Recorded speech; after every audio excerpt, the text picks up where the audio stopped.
basically, definitionally, has success conditions for whether it represents the world correctly or incorrectly in respect of P.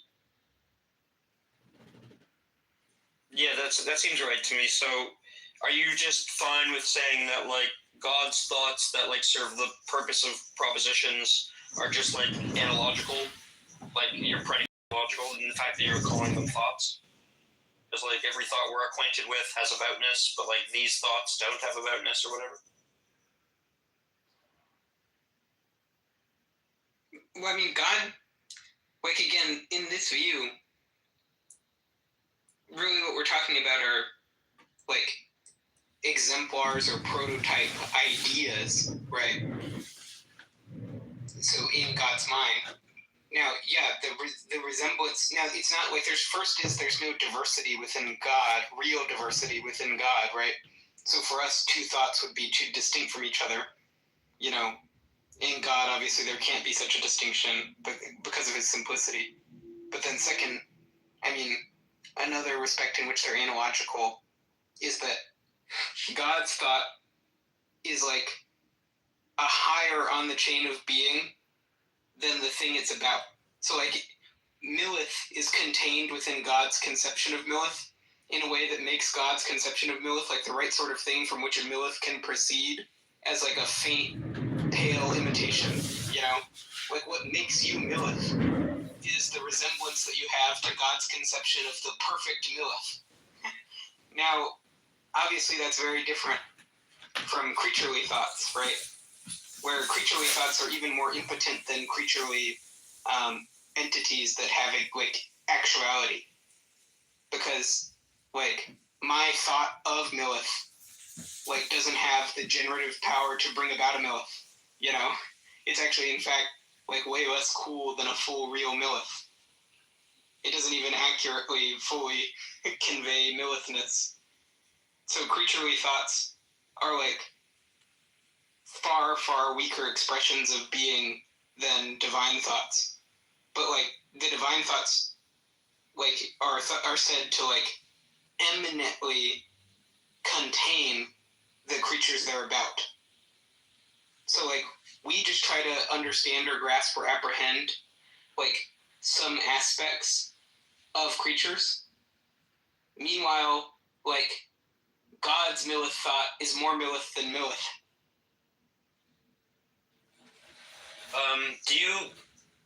This actually last thing, and I'll shut up. I'm sorry. No, it's fine. I don't mind. I mean, other people may. No, I know. I just want to let other people talk in the room. Do you think there's any univocal predication about God? Well, it depends on what you mean, because in a technical sense, no, right? Which is what Aquinas is saying. But what he really means by that is just God is in a different genus, you know, than anything else. And so, like, the sense in which God is said to exist is different than the sense in which creatures are said to exist.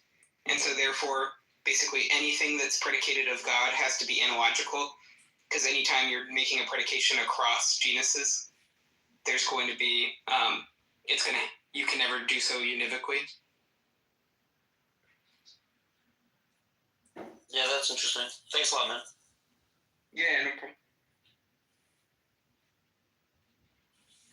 So something that I'm a little bit confused about with propositions is there's, like, all these mysteries about it, but when I just think about it intuitively, it seems not mysterious to say, hey, like, there's a hypothetical state of the world that, like, might be the way the world is or might not be the way the world is. And then, like, I mean, what is that ontological state of that hypothetical state of the world? I mean, I don't know. It's like, I don't know, a description. It's just like a list of ways the world. It's just like literally just a description of a world state. I don't know. That feels like not mysterious to me. So what am I missing? Well, I mean, a lot of it is just based off of this idea that's like, if we ever assert, you know, what is it that your thought's conveying that my thought's also conveying, this proposition? And then we ask, oh yeah, we're both conveying the same proposition. And then it's like, okay, what is that? And then basically whenever you try to tell me which thing in reality it is, that's when basically people can start debating, right? So if you start talking about a world state, right? Well, if my proposition is true and actually refers to a world state of the actual world, great, that's really easy, right? Because we all believe in those already. But then when my proposition represents a world state that's not actual, right? So it's merely possible, right? In this case, then we're like, okay, what in the heck is a possible world state? Like, where is that? Well, can I go? Will I find it in the moon? Like at the Louvre? Where do I find it? And then people start giving different answers to that question. That's where the controversy is going to arise. Is what is it? Is it just a thing that exists outside of space and time? So it's an abstract entity, is that just all possible worlds? Is that what we're conveying? And so these are aspects of possible worlds, and these are abstract, ethereal possible worlds. Or you could go real crazy like David Lewis and be like, no, like possible worlds are just like the actual world, except actual is just like around here, but they're just as concrete and real as this. Just for those people that happen to reside there, we just don't happen to reside there. So you can go crazy like that. Then you can start telling other stories where you're like, no, guys, you're going nuts because you're way too committed to this. Like, if we say something like there exists P, then there has to be some concrete entity P out in the world that we're committed to actually existing. But really, when we're saying here's a possible world, really what we're doing is actually this like parenthetical statement that's like here's an aspect of actual things, or it's just like an artifact of our language, or it's a fiction that we're playing with. It's a useful fiction. So you see all those different answers to that question that people can give, and that's where the mystery is, or the debate comes about. Yeah. I mean, why if I say that there's a description, a hypothetical description, do I need to be ontologically committed to anything? It seems like I could just say, like, listen, what I gave is a list of hypothetical properties. There's a dog, and he's got white fur, and then if you are a thing, that has, those success. No, but then there comes the question. So you're saying what makes what you're saying true? That there are these hypothetical properties, and these facts are true about those hypothetical properties.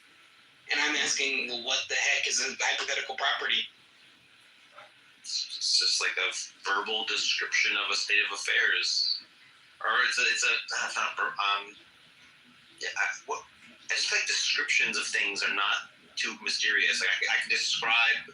Hey, well, no, but here's the problem: is just when you're asked to basically go beyond just saying the thing that we're inquiring about. Like just using the term that refers to it, and then you're like, yeah, but what is the thing in reality that you're referring to, that you're like informing us about, that makes what you're saying true? That's where the controversy arises. So there's something informative about what you're telling us, right? There's something about the world that really is true of the world that I didn't know before, that I'm learning when you bring this to my attention. And the question is, what aspect of reality is that? Because with like tables and chairs and particle colliders and stuff like that, it's more straightforward. You can go bump into them, right? Yeah.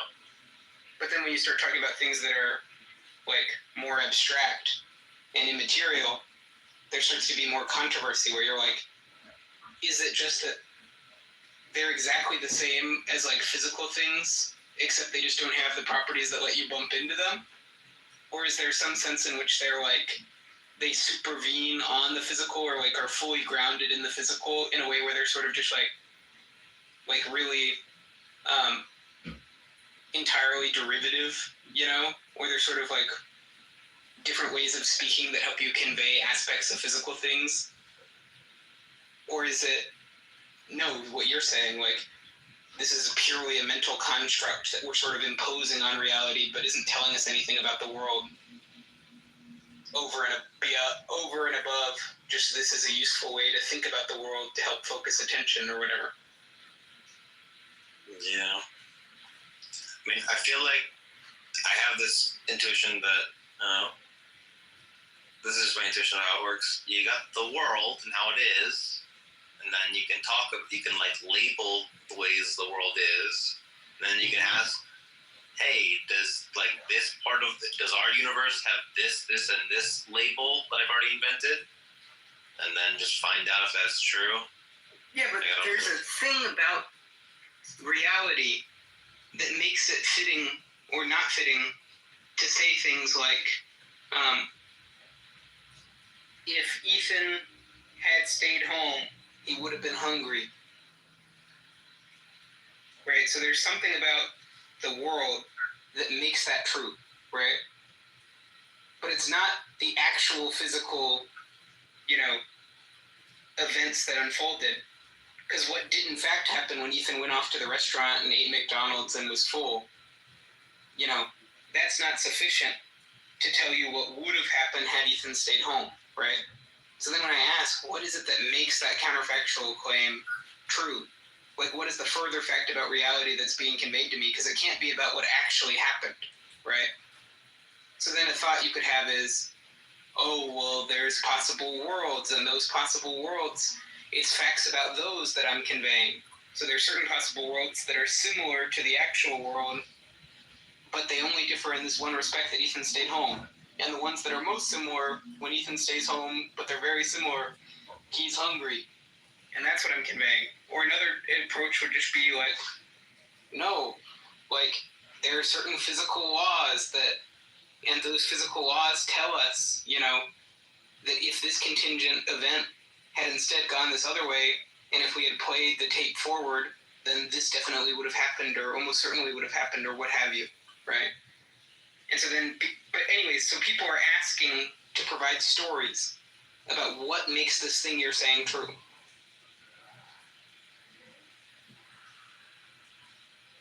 Yeah. Well, I feel like what makes the thing true is just how the world is. Yeah, but that's not helpful. But then, like, what is it that is like what is the ontological status of a description of how the world is? It's like, I don't know. Like, we have word meanings, and word meanings convey states of the world. So I don't know. It's just like. Okay, but so again, that's not helpful, because so there's the way the world is. Yes, that is true, but it's not informative, right? Because the question that's being posed is like, what aspect of the way the world is, right? What is the feature? What is the thing that's constitutive of the way the world is that this is picking up, right? So like, if I told you like, this glass is 105 degrees Fahrenheit, and then I ask you, oh, what makes that true? If you told me the way the world is, that wouldn't be helpful, right? But if you told me, oh, there's this much kinetic energy and these particles are moving this fast, okay, that's moving forward in terms of what that temperature is conveying to me about how the world is, fundamentally, right? So if you see the difference between those answers to that same question, what is being conveyed about the way the world is when I say this mug is 105 degrees Fahrenheit? If you can see that that's just because that's the way the world is. That's not helpful. But telling me, oh, it's about kinetic motion, okay, that's more helpful.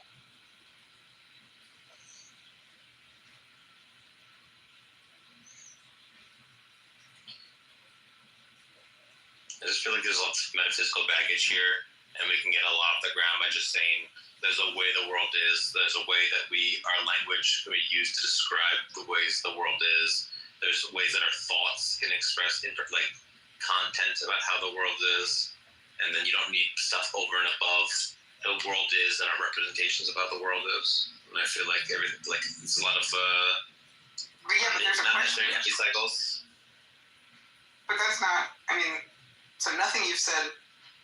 None of those things. Everybody already agrees that those things are real, and that they're useful, and that most people can bypass asking about the metaphysical questions, right? And just get around in the world perfectly fine. Like, you don't need to be an expert on what causation is in order to use causal reasoning in your day-to-day life, you know, Yeah. in a way that's sufficient for most everyday tasks that you have. But, like, that doesn't mean that it's not interesting to pose the question, like when we say X causes Y, what is it that we're communicating about the relationship between X and Y? Right? So, just the fact that something's like functionally adequate for most everyday purposes doesn't tell you that there's not something interesting that can be learned by asking about the underpinnings of it. No, I agree with that. And then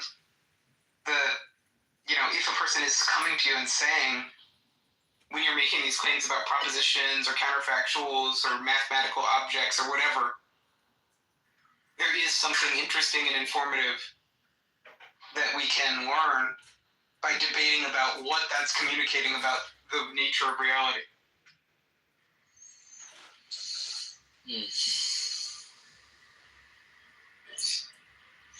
I mean, it might be helpful to be concrete about this and just say, okay, let's just take like a given proposition.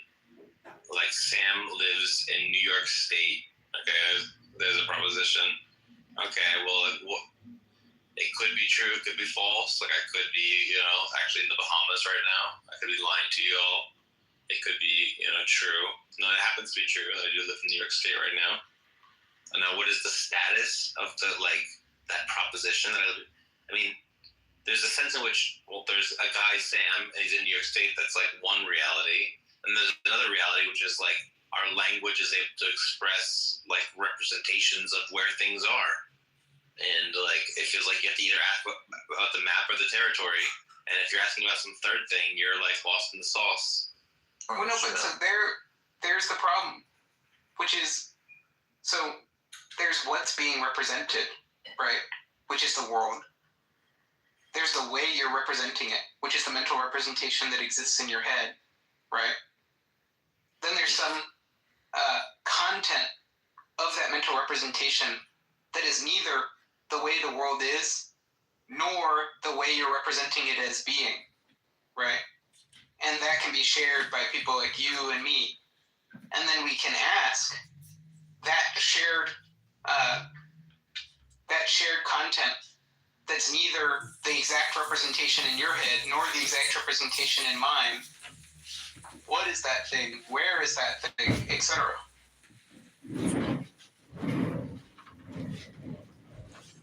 So why do you think that there's the content that's like separate from how the world is or how I'm representing it?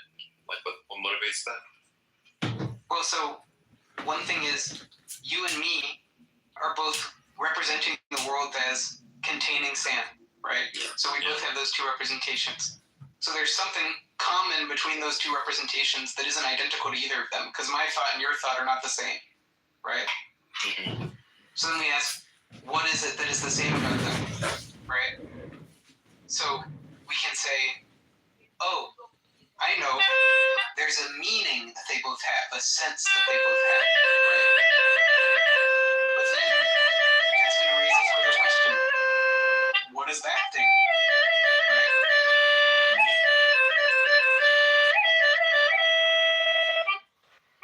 And it's okay. You can give answers of that don't involve saying there's some platonic realm, right? But that's the difficulties in formulating those answers are part of the reason why people are tempted to say there's some platonic realm. Yeah. I see. I mean, I don't think your concept of me and my concept of me are the same concept. I also don't think that my concept of cat and your concept of cat is the same concept. But there's something shared between us, right? Yeah, they are very similar. They are very, very similar. Similar in what respect? But they're describing mostly the same. They're mostly picking out the same things in the world. Well, no, but it's not that they're picking out the same thing, because we can both have unicorn concepts that pick out nothing that can be very similar, but it's not in what they pick out that actually exists, right? Well, I mean, It's in what they're sort of saying about the world, whether or not the world is that way or not, and what it is that they're trying to do, right? So there's two aspects there. well, what's a unicorn thing? If there was a unicorn that got instantiated, we both agree that it got instantiated. So, Yeah, there's nothing in reality it's true that our thoughts are common to each other.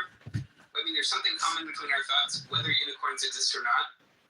So therefore, because the unicorns aren't out there in the world, the thing in virtue of which our two thoughts are similar can't depend on what's in the world.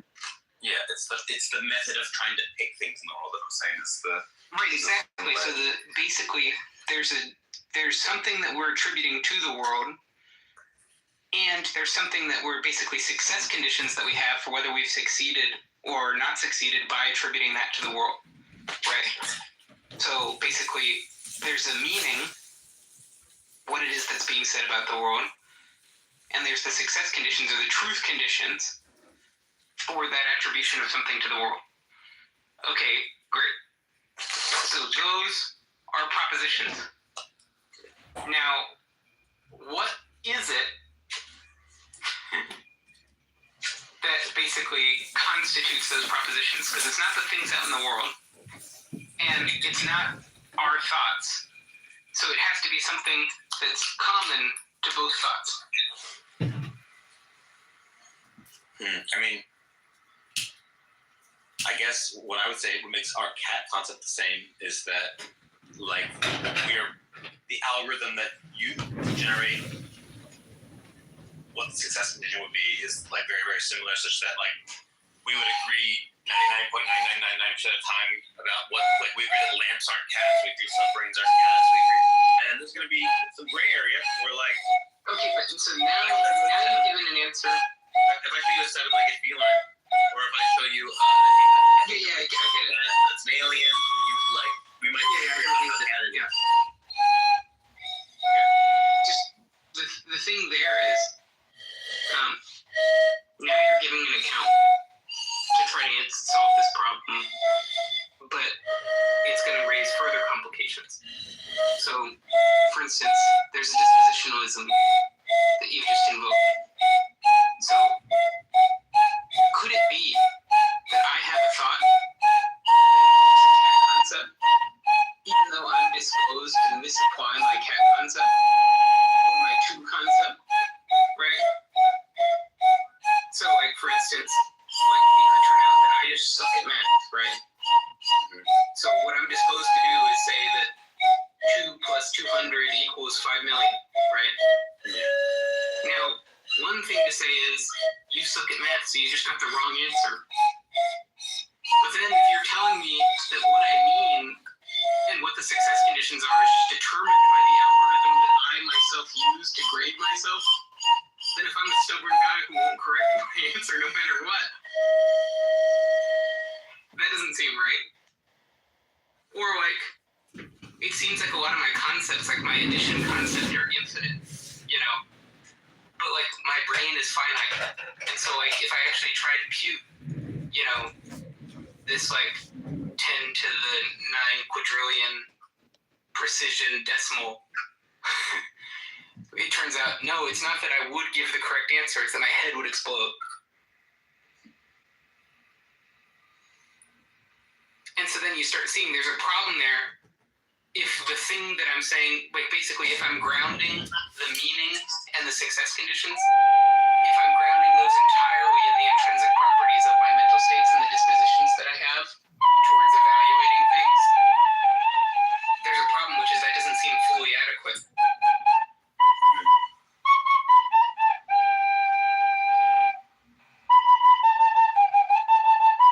so, like, it seems like it's mostly adequate, and that seems like maybe we can just say that the sort of things that you're bringing up are, like, details to work out later rather than fatal to the theory. No, but they seem like fundamental problems, because the thing that you were trying to tell me was true with this theory was that what made it true that plus meant plus, you know, that I was correct under the conditions I was correct, was just positions to evaluate myself. And it seems like that's just wrong, like is what these examples are showing. Well, I guess what I'm saying is it's not my evaluation of myself. It's like there are certain rules that exist in my mind that I use to evaluate whether a thing is that thing. And you do or do not have the same rules as me. So I have some rules for if something's a cat or not. It's got to have fur, a list like 1,000 new properties, and then you have a very, very similar list. So, like, just it's not nice. But that's the problem is that it's raising the problem at another level, which is in order for that solution to work, you have to have something that wasn't Never had one lesson. that uniquely determined the rule that governed your usage, right? So, like, if I'm coming to you and you're saying, so like the famous example here is Kripkenstein's example plus versus quas, right? So one version of addition is our version of addition. Then there's another version that's exactly the same, except that 40 plus 80 bajillion actually equals 3 rather than 80 bajillion 40. Okay, and the question becomes nonsense.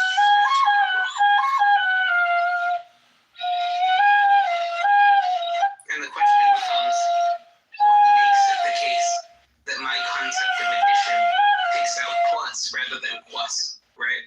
And you can say, well, it's that the rule addition is in my head, not the rule quas. Yeah. Right? But that's circular. Wait, why is that circular? Isn't it just the fact that the rules in your head independent? No, because rules are, so if you think your head is made of particles are rules. Well, I think that rules could be instantiated. Like, I mean, But we can go show you, and that's the problem with this whole dispositionalism, right? Is that no brain is going to actually encode those rules. Because it's always going to only encode any idealized concept to a finite precision. And it's going to have, in the process, lots of disposition to do error. So there's the problem of the finitude, then there's the problem. Precision might be all what you need. No, it's not, because the point is that in order for it to be addition, rather than all the possible plus concepts that we could come up with, it would need to settle every case correctly in line with our intuitions about addition.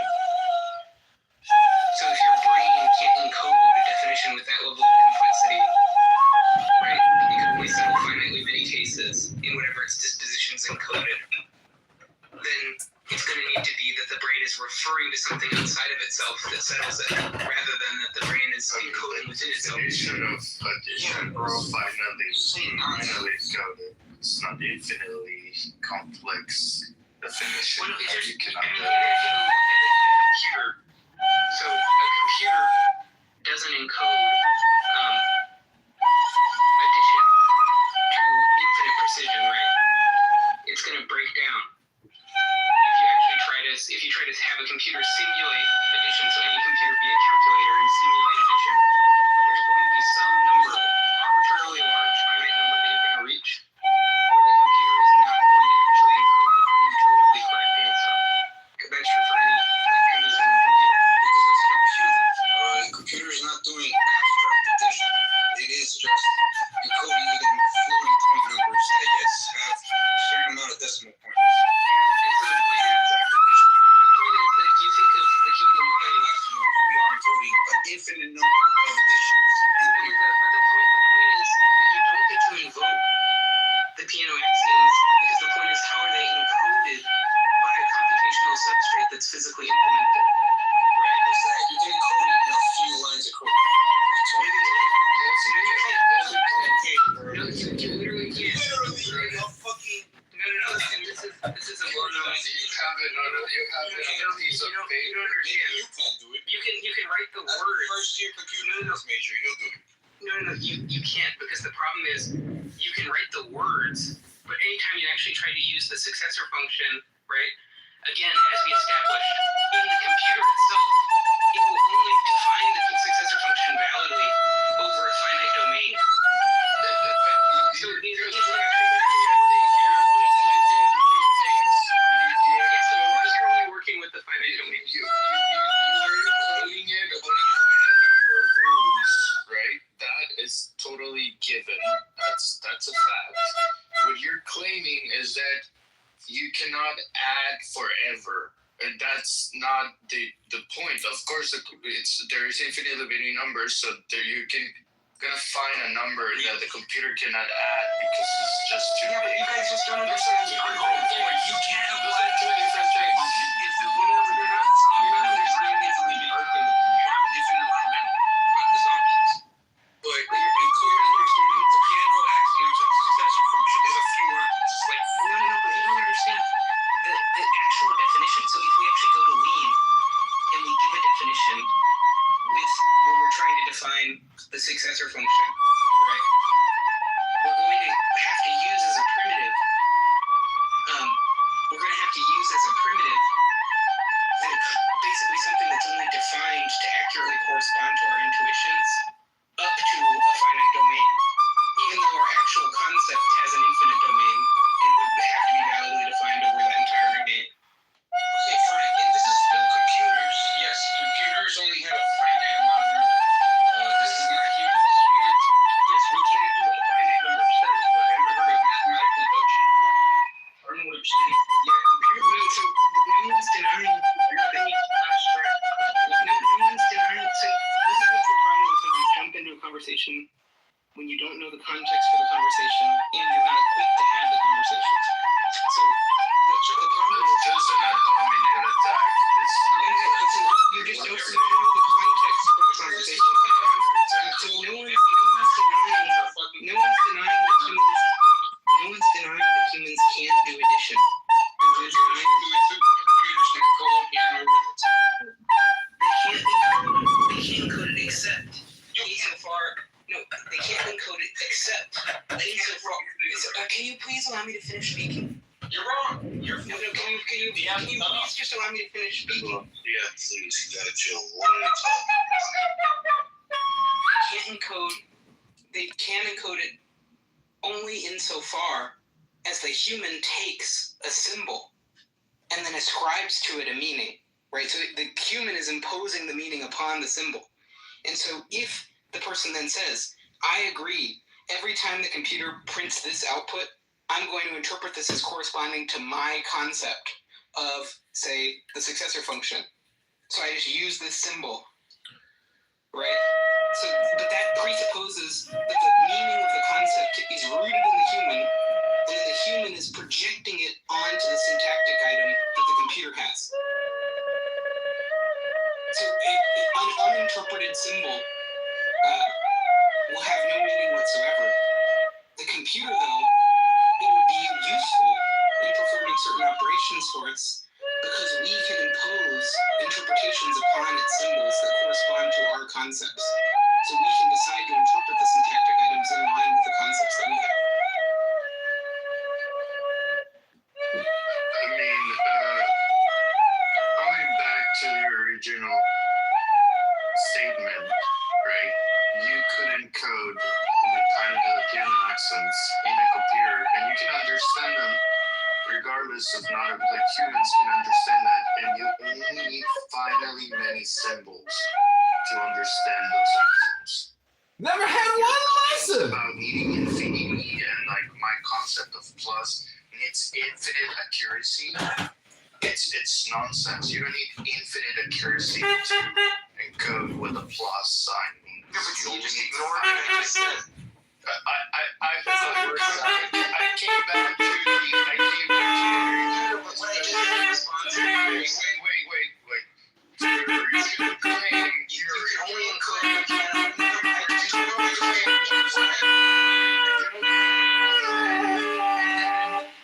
two people clearly. So what addition means, because you needed infinite number of information to decode. It's more decorative than it is You're functional. not even understanding. So here's the thing. You can't get an extension for a predicate. It's a finite memory, so you could only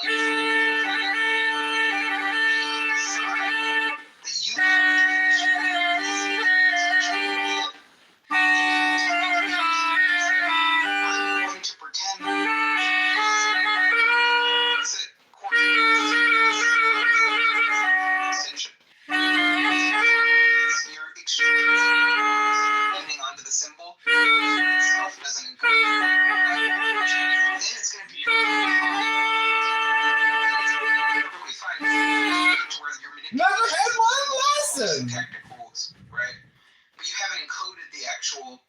extension, the infinite extension. So then the claim here is, for humans, right, if what you were trying to say was that the neurons in the brain physically encode up to infinites that have an infinite domain, that would be problematic. It makes it to where the concept of addition is what it does. It can't depend upon the finite memory resources that are available to the brain.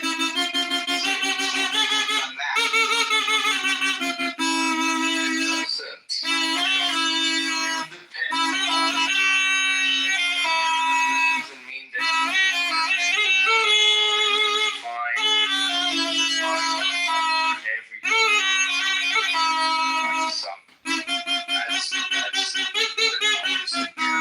I mean, I guess you could define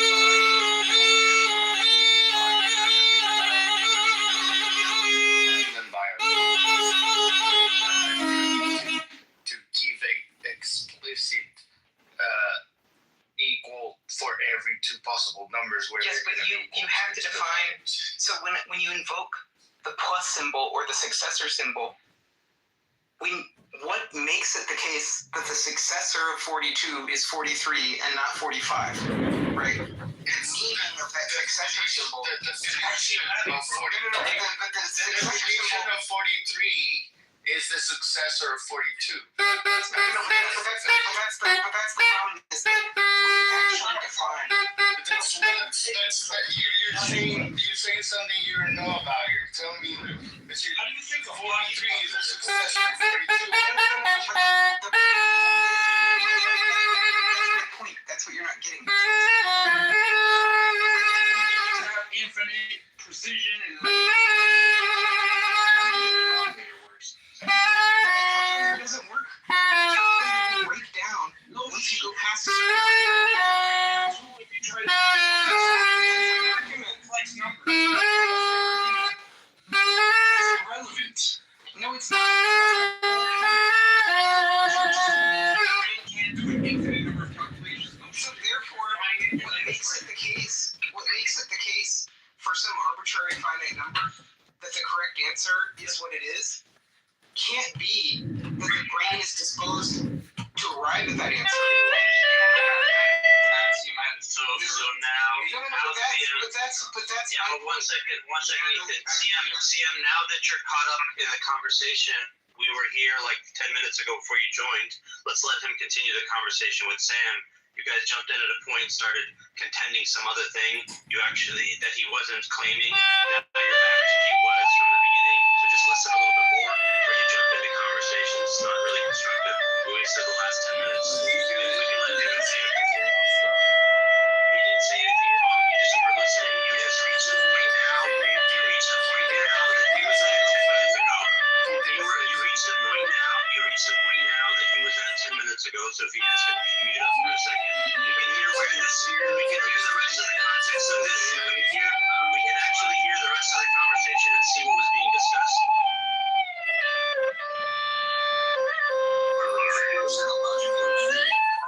Never had one lesson. Point of moderation. Everyone, please vote on the poll so that we get some ideas to what the comments the lay folk are getting out of this. So please vote.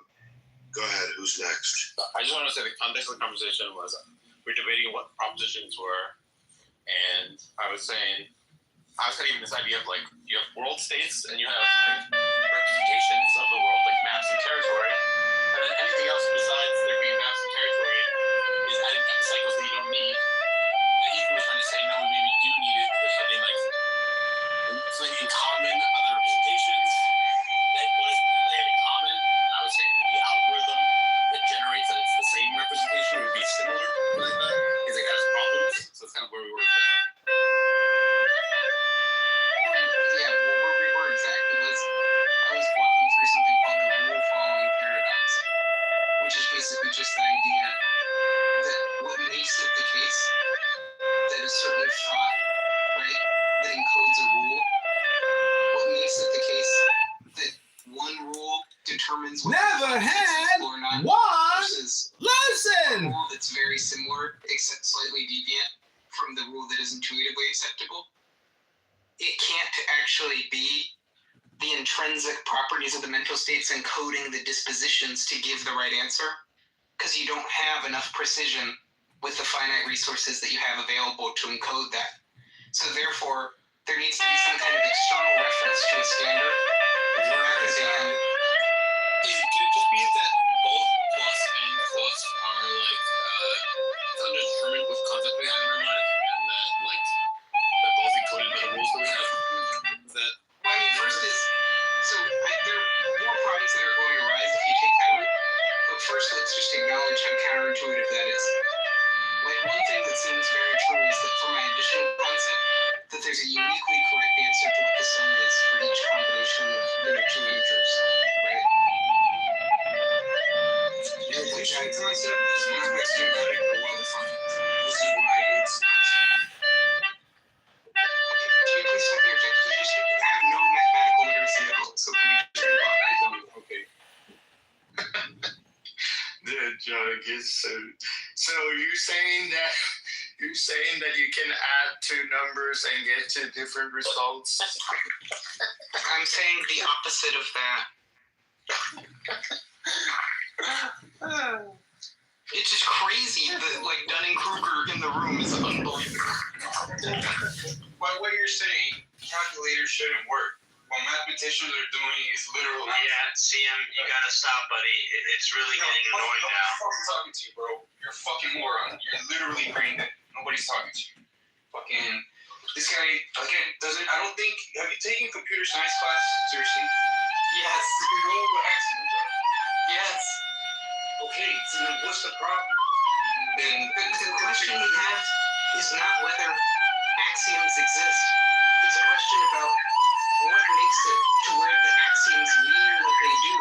So it's a metaphysical question that we're asking. And it's not a question. they're well defined. They have to be. No. But meaning, right? The meaning that they have when we appeal to it, it bottoms out somewhere we're invoking a primitive, right? So for instance, if you've ever gone to a logic class, if you go to the logic class and they give you the disjunction symbol and they're telling you the semantics for disjunction, there's going to come a point in time where they're either going to assert that it's primitive or they're going to give you a circular definition, right? Because then that's true for all axioms, is you bottom out somewhere where there's some primitive concept that you're employing where you can't give a further definition in terms of something more basic than it, right? Then there comes up a question, which is... They're axioms. Stop. They're trying to go now deep. Yeah, but Ethan, do you have a calculator? Does your calculator work? Come on, man. Just tell me if your calculator works. Shut up, CM. You're not even following the conversation. Nobody is questioning whether calculator. I'm not following the conversation. The fact that calculators are, okay, do you know like the P versus NP problem? There are NP complete problems, NP complex problems that can be solved in polynomial time. Meaning, Because that's completely irrelevant. no, it's not. Yes, it is. He just wanted to say the word polynomial so he could sound smart. So what you're talking about right now is computational complexity. That's what I'm Okay, talking about. so the asymptotic complexity of decision problems has nothing to do with this conversation. These are just basic problems. Think of Sudoku puzzles. The whole point is basic. The n by n grid of a Sudoku puzzle could get really.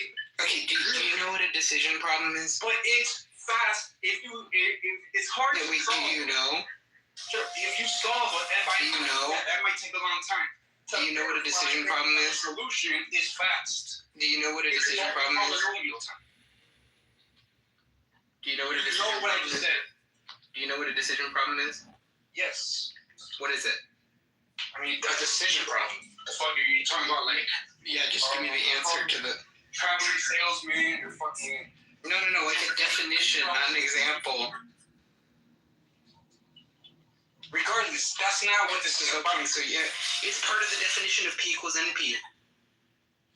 P versus NP is about, again, The decision problem is just verified. a decision problem is a problem. Yeah, the point is a decision problem is a computational problem with a yes/no answer. So if you look at it validation, verification, right, for non-deterministic polynomial time corresponds to the decision problem, right? Sorry, again, say it again. So verifying whether you have a solution is a decision problem, right? It's just a problem with a yes/no answer. Either yes, you have a solution, no, you don't. But that's what I'm talking about. You can't just does not right, but you just dismissed my reference. Okay. Well, it sounded either like you're saying that you cannot define the plus correctly. Like you cannot have a precise definition of plus. So is that your claim that we cannot define what plus means? No, my claim is not that we can't define it. I'm saying there's a certain way that we can't define it, which doesn't mean it can't be defined at all. Yeah, I invited them all to the John Carroll Christmas downstairs. Okay, so plus could be well defined, so that all of the people who understand the definition agree and understand the same definition. Right? Yes, that's my point. Well, it sounded that you were claiming that there was like a quasi plus that you don't know which one I'm actually thinking. Like you can never know. Right. My claim is that what makes it true that my thought is about plus rather than quus isn't about the intrinsic properties of my thought, but is instead about some plus concept that's extrinsic to my mind, that my mind is referring to. And that concept, it's the fact that I'm referring to that plus rather than quus. It's the fact that I'm referring to plus that makes it to where the success conditions for my thought are what they are, rather than that I have certain dispositions encoded in my mind. So I was giving Sam a motivation for thinking that the meaning of these concepts wasn't something in my head, but was instead something that was a relation between the thought in my head and something outside of my head. So it's an argument for a Platonism. That's what I was giving a motivation for.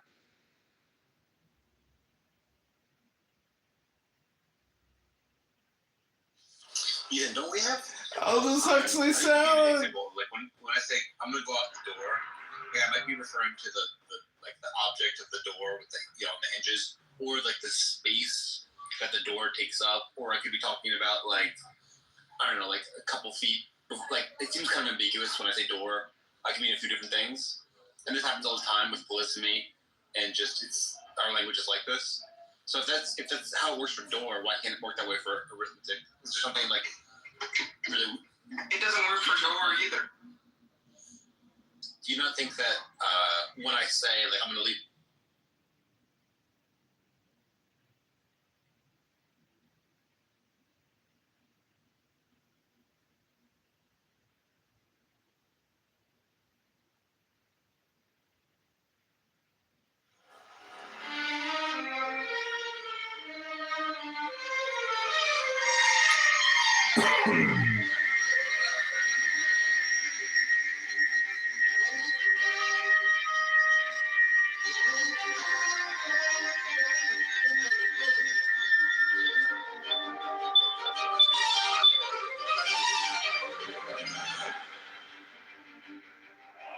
Man has the right to live by his own law, to live in the way that he wills to do, to work as he will, to play as he will, to rest as he will, to die when and how he will. Man has the right to eat what he will, to drink what he will, to dwell where he will, to move as he will on the face of the earth. Man has the right to think what he will, to speak what he will, to write what he will, to draw, paint, carve, and mold, build as he will, to dress as he will. Man has the right to love as he will, take your fill and will of love as he will, when, where, and with whom ye will. Man has the right to kill those who with what these right to slaves shall serve. Love is the law, love and the will. The law of the strong. Even word salad and precision. This is what evening word salad room. To all the world shall be the whole of the law. Thou hast no right but to do thy will. To that and no other shall say nay. Every man and every woman is a star. There is no God but man. The rights of man. Master Therion. Freya Murderao. Alistair Crowley. Alistair Crowley. Master Alistair Crowley. Man has the right to live by his own law, to live in the way that he wills to do, to work as he will, to play as he will, to rest as he will, to die when and how he will. Man has the right to eat what he will, to drink what he will, to dwell where he will, to move as he will on the face of the earth. Man has the right to think what he will, to speak what he will, to write what he will, to draw, paint, carve, and mold, build as he will, to dress as he will. Man has the right to love as he will, take your fill and will of love as he will, when, where, and with whom he will. Man has the right to kill those who for these rights slaves shall serve. Love is the law, love and the will. The law of the strong, this is our law and the joy of the world. Do what thou wilt shall be the whole of the law. Thou hast the right to do thy will. Do that and no one shall say nay. It is up to people to make the decisions. There is no God. So that you guys can get sources and Master Therion. Alistair Crowley, Alistair Crowley, the Master Alistair Crowley.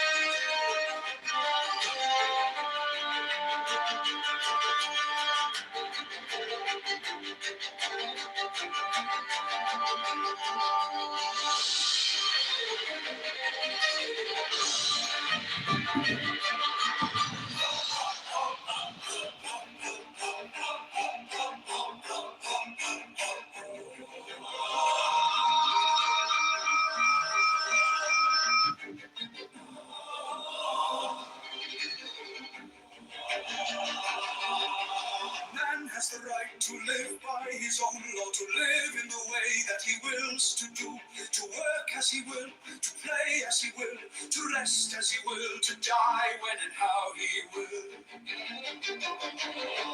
Man has the right to eat what he will, to drink what he will, to dwell where he will, to move as he will on the face of the earth. Man has the right to think what he will, to speak what he will, to write what he will, to draw, paint, carve, and mold, build as he will, to dress as he will. Man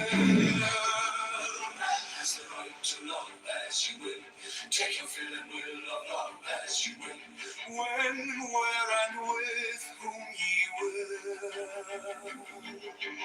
Man has the right to kill those who with what these rights slaves shall serve. Love is the law, love and the will. The law of the strong, this is our law and the joy of the world. Do what thou wilt shall be the whole of the law. Thou hast no right but to do thy will. To that and no other shall say nay. Every man and every woman is a star. There is no God but man. The rights of man. Master Therion. Freya Murderao. Alistair Crowley. Alistair Crowley. Master Alistair Crowley. Oh.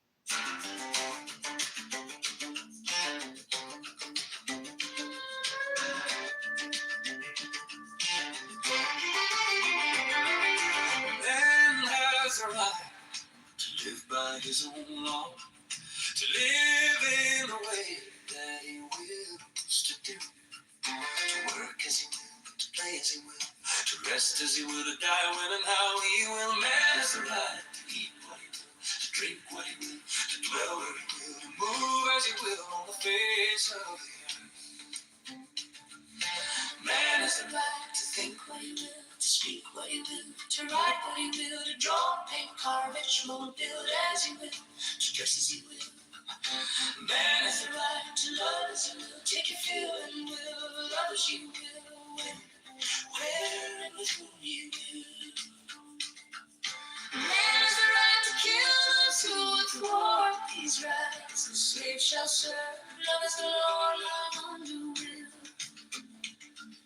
The Lord is strong, this is our law, and joy of the world.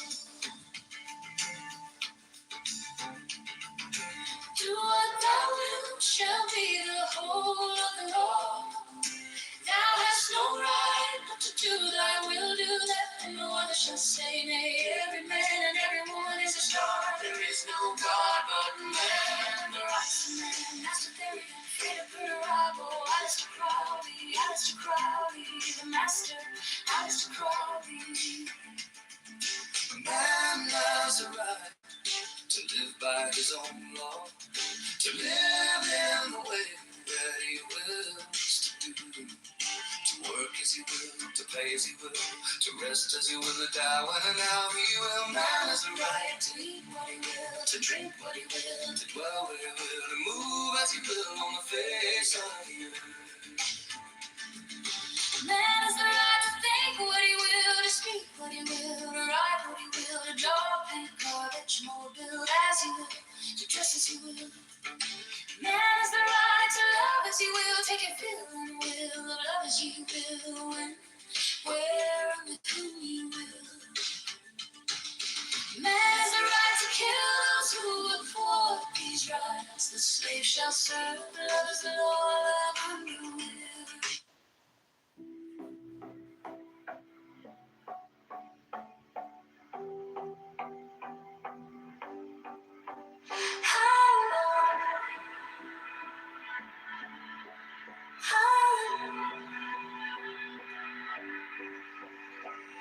Time drifts slow like hum.